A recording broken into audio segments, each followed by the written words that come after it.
This video will show you how to perform battery reset using the Smart Diagnostic system. The procedure in your vehicle will be the same as in this video. First, plug your device into the DLC, then confirm vehicle information and VIN. Select Workshop Tools. Battery Reset. Battery Reset Service. Gateway. Battery Adaptation.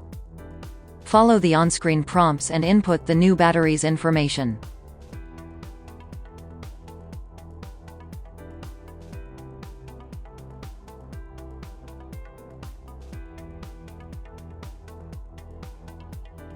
New values have been written to ECU. That's how to perform battery reset.